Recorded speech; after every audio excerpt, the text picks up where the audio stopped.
Hola, ¿qué tal? Bienvenidos a una nueva entrega de las dos villas.co.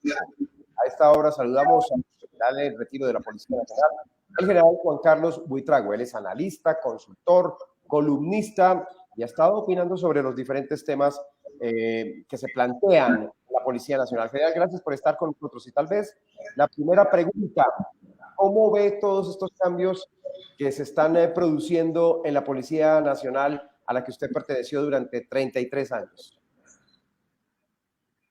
Diego, muchas gracias por la invitación. Sí, mira, yo creo que hay que analizarla desde dos puntos de vista. Primero de ellos, que hay toda una expectativa e incertidumbre frente al fondo que pueda tener la política de seguridad humana que ha anunciado el gobierno electo. Por un lado, seguridad humana que no es misión esencial de la policía, que demanda del Estado en su conjunto y también de un compromiso de la sociedad, y en donde la policía, claro, puede contribuir, pero desde la labor preventiva, de combate al delito y del ejercicio de la autoridad que le corresponde. Segundo, el traspaso de la policía a un nuevo ministerio, como ha anunciado el presidente, que también genera una expectativa amplia. Y tercero, las decisiones que se han tomado ya en materia de reorganización de la policía. Aquí podemos decir que ha acertado el presidente Gustavo Petro con la designación del general Henry Sanabria y la brigadier general Jacqueline Navarro como director y subdirectora de la policía, oficiales de altísimas calidades. El general Sanabria particularmente es mi compañero de promoción y soy testigo de sus valores, de su inteligencia, de su compromiso, de su disciplina, del conocimiento que tiene de la policía, pero además es quizá el mejor maestro en materia de derecho de policía que tiene el país. Él ha contribuido en la construcción del Código Nacional de Policía, de la Ley de Inteligencia, de las leyes de regulación del espectro electromagnético y, repito, conoce todas las áreas en la institución. Y la general Jacqueline Navarro, experta en educación, también en incorporación y selección de talento humano hacia la institución y ha cumplido una labor extraordinaria en este sentido. Y termino indicando que aparte de este acierto en la selección del director y la subdirectora, ayer conocimos la nueva línea de mando de la policía. Conozco la mayoría de generales y directores que han sido designados y creo que también hay un acierto porque los perfiles corresponde a oficiales experimentados, conocedores de su labor, líderes jóvenes con un desafío grande por delante, pero que la mayoría de ellos fueron puestos precisamente en el lugar donde crecieron, donde se formaron, donde adquirieron su experiencia la mayor parte de su trayectoria profesional. Sí, sin embargo, tranquilo. Y finalmente, es la otra arista de todo este escenario, que es el efecto, el vacío que queda con un liderazgo grande que se ha ido, de 23 oficiales que suman más de cerca de 1000 años de experiencia en la policía, sumados a los demás de las fuerzas militares, y que allí estaban los generales más experimentados, conocedores y que propinaron los golpes más categóricos y significativos en los últimos años contra el terrorismo, el narcotráfico, el crimen organizado, y muchos de ellos formados en inteligencia, en investigación, en antinarcóticos y conocedores de seguridad ciudadana. Entonces, eso afecta la estructura, sin duda alguna, y también la moral de los policías, de todos esos policías de la patria que acompañaron por muchos años los proyectos que lideraron cada uno de estos generales. Claro, y al irse esa experiencia que había tanto en la policía como en las fuerzas militares y la salida de tantos generales, pues uno se pregunta, ¿será que no vamos a ver entonces, general, esos golpes contundentes contra la criminalidad, el narcotráfico, los armados ilegales? Es decir, porque quienes llegan, obviamente, pues son oficiales, nadie lo pone en duda, de las mejores cualidades y de las mejores atributos en su formación profesional, pero en toda carrera hay un tema que manda la parada y es supremamente importante, y es la experiencia, y eso es fundamental. Totalmente de acuerdo. Ahora, hay que entender que realmente uno como jefe, como líder, como comandante, logra sus resultados porque hay todo un equipo detrás, un equipo humano, capaz, confiable, con carácter, especializado en propinar estos golpes. Entonces, esa estructura, digamos, queda dentro de la institución. Repito, el problema es no solo que el liderazgo, el carácter y la firmeza de los generales que se han ido va a ser un factor necesario, porque hasta ahora los coroneles y los generales son muy jóvenes en la institución, no tienen más de 2 años de experiencia, entonces todavía no han tenido que pasar por grandes adversidades del generalato cuando se trata de asumir costos, riesgos y enfrentar esas complejidades que demanda la conducción de operaciones que son críticas para el país. Entonces aquí estarán aprendiendo sobre la marcha. Pero el aspecto, en mi Pero eso opinión, es un peligro, aprender sobre la marcha en un país como Colombia. Eso puede suceder en Ginebra, en Nueva Zelanda, en fin, pero es que Colombia es Colombia, general. totalmente de acuerdo. Pero el segundo aspecto, Diego, es el mensaje que se está enviando al crimen organizado, a los desadaptados, a los contraventores, a los agresores, etc. Aquí los policías de Colombia hoy están recibiendo un mensaje en el sentido de que se van a transformar como una policía eminentemente preventiva. Existe la percepción de que no habrá herramientas materiales y efectivas para combatir el delito y para controlar el desorden social o las alteraciones a la convivencia y a la tranquilidad pública. Y tercero, que hay un interés del gobierno de desactivación total de grupos al margen de la ley en el marco de la paz total que ha formulado el gobierno. Pero recuerde que puede ser un sofisma, porque hoy estos grupos han cesado aparentemente sus acciones violentas y criminales, pero se están financiando del narcotráfico, de la minería ilegal, de la extorsión, del microtráfico, del tráfico de personas, etcétera. Entonces, esas economías subterráneas criminales continúan mientras cesaron aparentemente sus acciones violentas y criminales. Y esto puede ser una amenaza que más grave puede generar una afectación muy seria a la seguridad ciudadana y a la misma seguridad del Estado.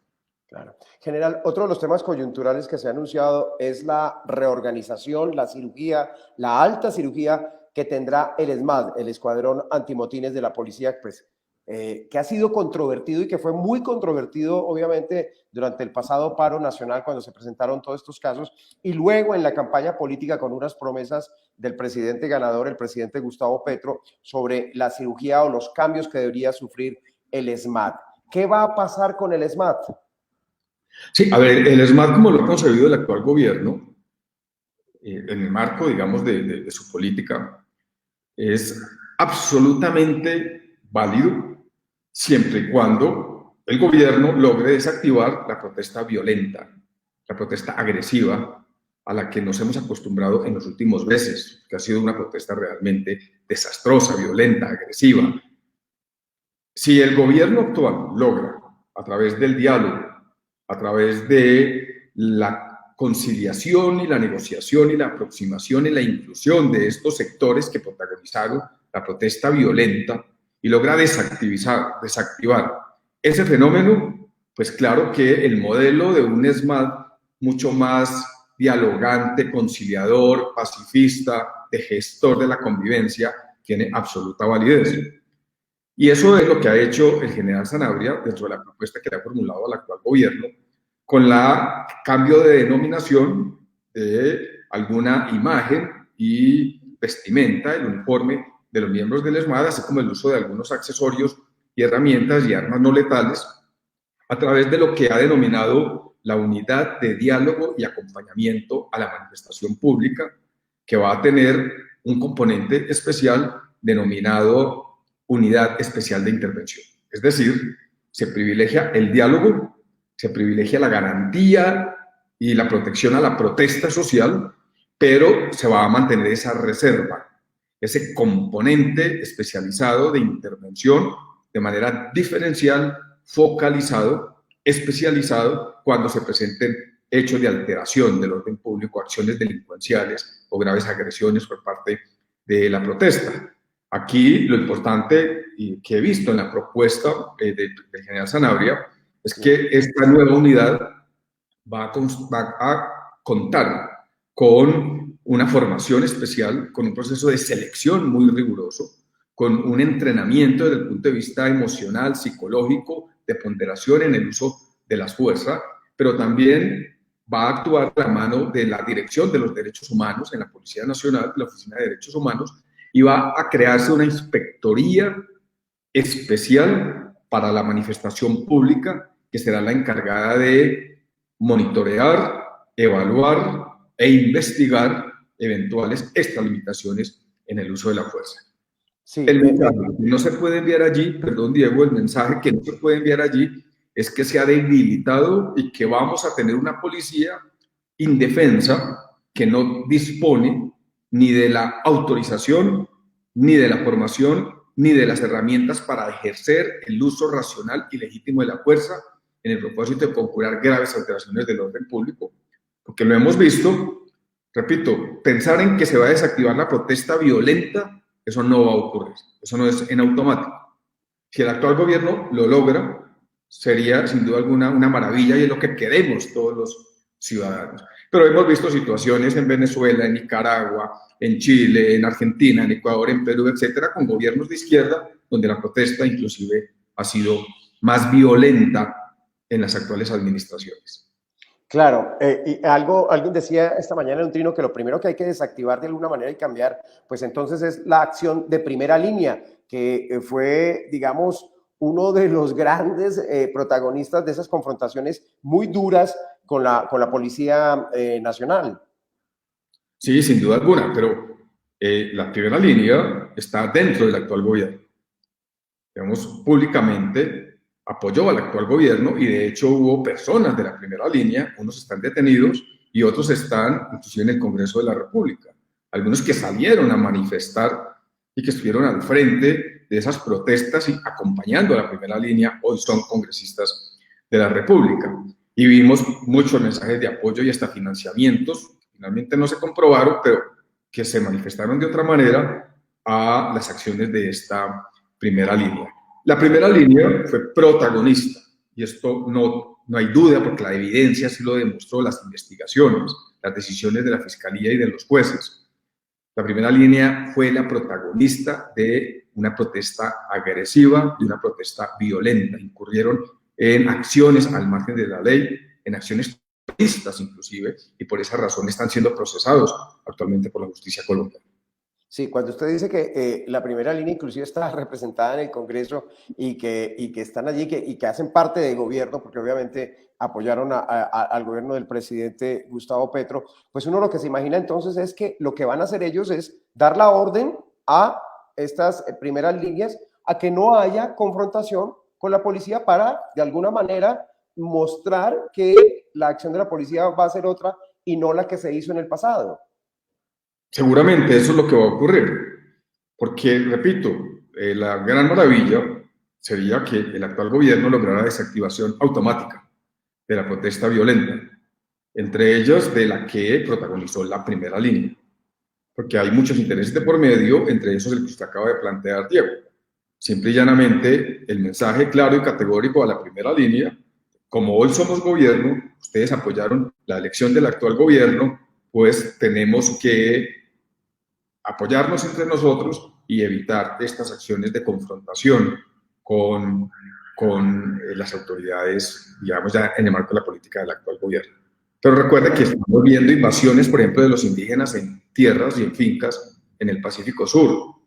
Hay unas protestas programadas para los siguientes días en el marco de la reforma tributaria, creo que para el 26 de septiembre. Entonces, la Policía Nacional, el gobierno con las autoridades locales han fijado este nuevo modelo de intervención sobre la manifestación pública. Parece que va a estar acompañada de un trabajo muy articulado con las autoridades locales, los gestores de convivencia y esta fuerza de diálogo y de acompañamiento de la manifestación pública, pero también en la retaguardia con esta unidad especializada de intervención. Y esto, en mi opinión, podría funcionar con un muy buen planeamiento, podría funcionar muy bien. ¿Y qué va a pasar si en esa que se presente, entendiendo que habría un mensaje a primera línea para que no hubiera esa confrontación, pero la protesta es infiltrada por fuerzas externas, X, Y, ultraderecha, inclusive uno podría, haciendo bombos aquí, mandando algunos globos, y son ellos los que protagonizan desmanes y desórdenes, y entonces, general, caemos otra vez en el caos y decimos, hombre, ¿y dónde está el SMAT para que nos ayude y proteja las estaciones de Transmilenio, los supermercados, los saqueos, en fin? Sí, yo creo que la historia ha sido muy clara.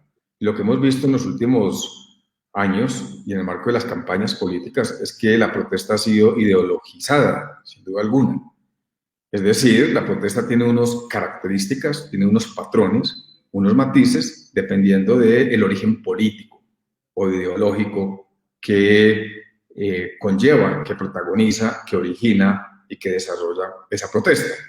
Y lo vimos en la administración anterior, donde la protesta prácticamente estuvo protagonizada por sectores, obreros, obreros, campesinos, agrarios, indígenas, estudiantiles, sindicales, con una afinidad a la izquierda. Esto no se puede negar. Ahora veremos, como lo vimos en la administración del presidente Juan Manuel Santos, una protesta que va a estar protagonizada, desarrollada y con matices de partidos políticos de derecha y de ultraderecha. Recordemos cuando cada que aparecía el presidente Santos aparecían sectores de protesta de derecha con pitos y con carros y con banderas para sabotear el lugar donde se encontraba el presidente Santos. Seguramente aquí va a ocurrir lo mismo.